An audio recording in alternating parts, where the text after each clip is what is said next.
À quelques centimètres de la truffe du chien, des fourmis visitaient dans une organisation toute militaire l'os d'un des gigots servis à la noce.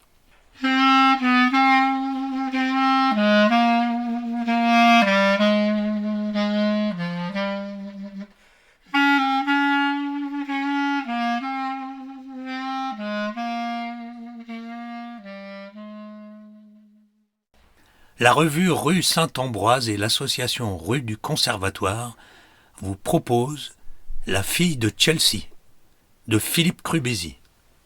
Lecteur Philippe Frottin. Musique Charlie Nelson.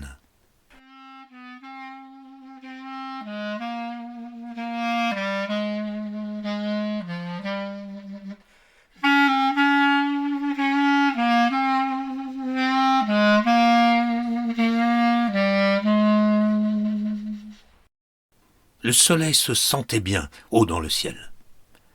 La chaleur enserrait végétaux, bêtes et humains comme dans une cage, et le soir était encore loin. L'air allait rester solide encore de longues heures autour de la ferme. Dans la bassine, l'eau croupissait. Le chien renifla quelques instants, dérangea d'un coup de langue la surface sale encombrée de brindilles et de feuilles racornies, puis se résigna à ne pas étancher sa soif. Michel n'allait pas tarder à émerger de la sieste et la gamelle serait vite remplie d'eau claire, sinon fraîche. Zénon retourna à son coin d'ombre et s'y allongea lamentablement. À quelques centimètres de la truffe du chien, des fourmis visitaient, dans une organisation toute militaire, l'os d'un des gigots servis à la noce. La grosse bête, Zénon, un dog allemand de presque 1 mètre, considéra les petites bestioles d'un œil fatigué et résigné, souffla, faisant voler la poussière autour de l'os, puis chercha encore une fois la bonne position du museau entre les 2 pattes. Tout brûlait. Les murs décrépits, le gravier de la cour, la pelouse rabougrie et jusqu'aux tomates de la cuisine, dans laquelle il n'avait de toute façon pas le droit d'entrer et où même les mouches avaient lâché l'affaire, se faisant invisibles dans l'attente du prochain crépuscule. À l'étage, dans sa chambre au volet presque clos, Michel ne dormait pas. Il venait de sortir d'une seconde douche prise moins d'1 heure après une première et, allongé nu sur le vieux lit en bois, se demandait s'il était possible de contrarier l'évaporation de l'eau. Il s'était couché sans s'être essuyé, dégoulinant, mais maintenant il sentait sa peau sécher inexorablement, la suffocation remplaçant peu à peu la fraîcheur retrouvée au fur et à mesure que les gouttes d'eau froide s'anéantissaient. Bientôt, le drap redeviendrait sec et hostile. Michel se forçait à respirer calmement, fixait une micro-fissure au plafond qu'éclairait un fin pinceau de lumière, éprouvait son poids et le creux qu'imposait son corps au matelas. La quasi-obscurité qu'il avait imposée à la pièce ne pouvait rien contre l'atmosphère accablante. Bouger était devenu une vertu surhumaine. Michel n'avait même pas la force de se redresser pour attraper la tabatière où devait traîner un reste de shit, et puis ses doigts étaient sûrement trop humides pour le papier à rouler. Il ferma les yeux et pensa au moineau. Le mercure avait fait sa terrible embardée à l'aube de lundi. Bien sûr, samedi soir, tout le monde avait eu chaud, mais 40 personnes sous un hangar au milieu du mois de juin, 40 noceurs qui mangent, boivent, crient, chantent et dansent sans répit, n'engendrent pas spécialement la fraîcheur. Tout le monde s'était couché gris ou ivre, les pieds lourds et les joues en feu, mais pour qui n'aurait pas participé à la fête, la moiteur ambiante n'avait rien d'insupportable. Sans avoir vraiment dormi, les mariés s'étaient éclipsés au tout petit matin déjà doucement tiède du dimanche. Zénon avait accompagné la décapotable jusqu'à la lisière du bois, déployant encore avec aisance sa belle foulée musculeuse. Les invités, la petite famille et les très nombreux amis du marié, avaient passé le dimanche à laver et ranger la vaisselle, démonter les guirlandes électriques, remiser les planches, les tréteaux, finir les plats, calmement, au rythme des réveils de chacun, des dernières bouteilles et des restes de rosé en cubis. Assis sur une chaise en formica devant la fenêtre de la cuisine, Michel avait supervisé toute cette agitation en égrenant des accords de blues sur sa Stratocaster branchée à un petit ampli crachouilleur.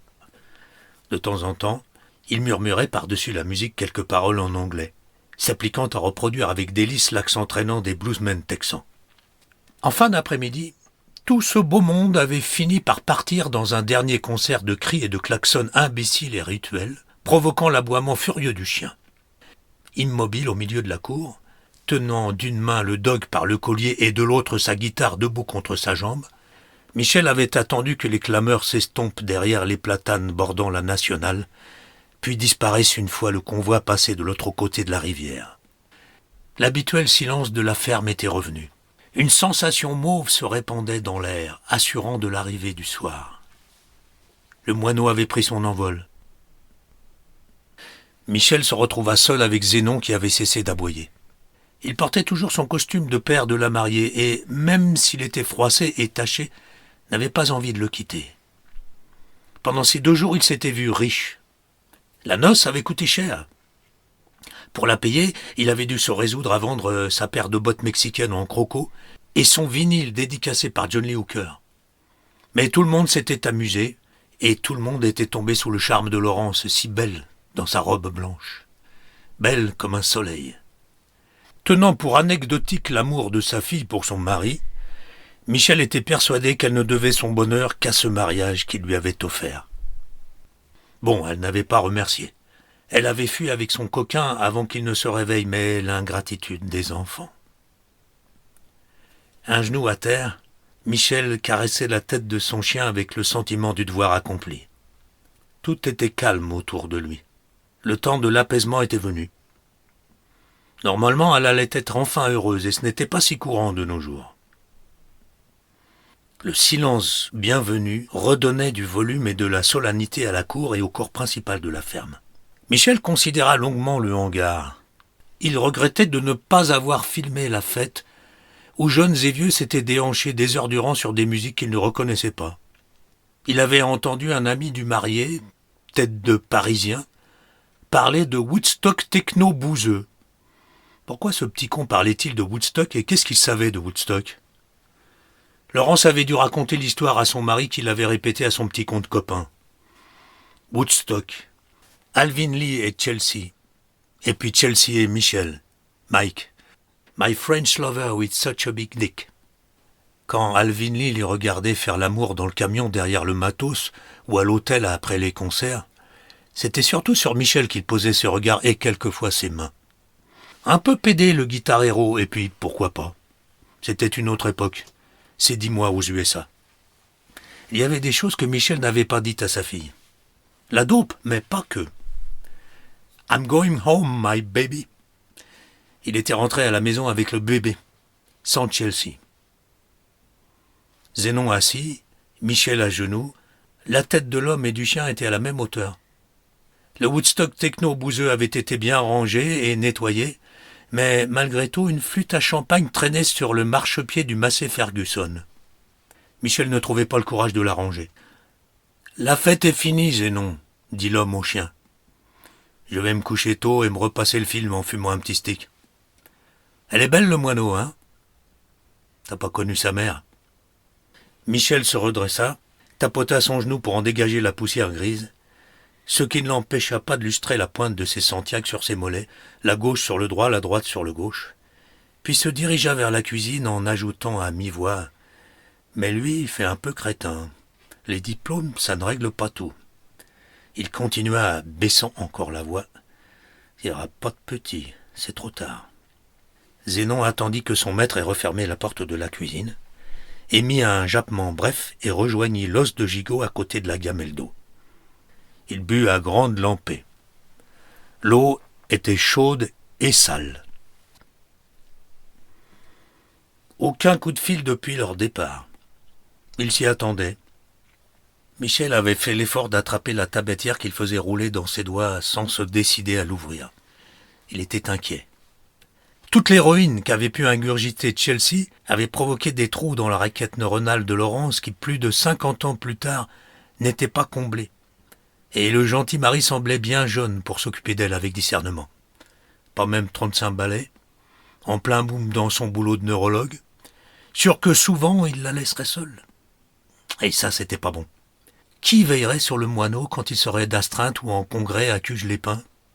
Pas bon.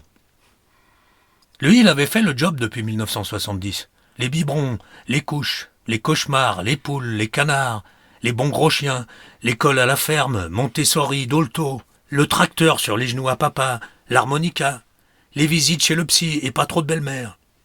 Il s'était démené tout ce temps pour bricoler à sa fille fragile la plus belle des vies. Une vie menée selon un principe intangible, beau comme un titre de blues, Freedom. Et maintenant, aucune nouvelle et cette fournaise insensée. Fournaise d'enfer. Highway to Hell.